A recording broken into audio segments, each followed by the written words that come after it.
कोल्हापूरच्या महाराणीने त्यांना दत्तक घेतले. शाहू महाराजांनी बहुजन समाजात शिक्षण प्रसार करण्यावर विशेष भर दिला. त्यांचे व्यक्तिमत्व लोकोत्तर होते, कलाप्रेम अगाध होते. त्यांच्या या सामाजिक, शैक्षणिक, सांस्कृतिक कर्तव्याची नोंद केम्ब्रिज विद्यापीठाने घेऊन त्यांना LL.D. पदवी बहाल केली.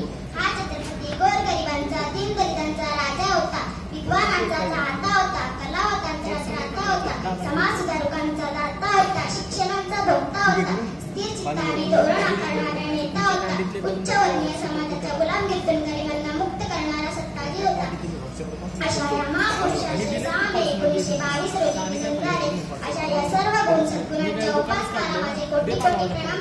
एवढे बोलून मी माझे भाषण संपवते. जय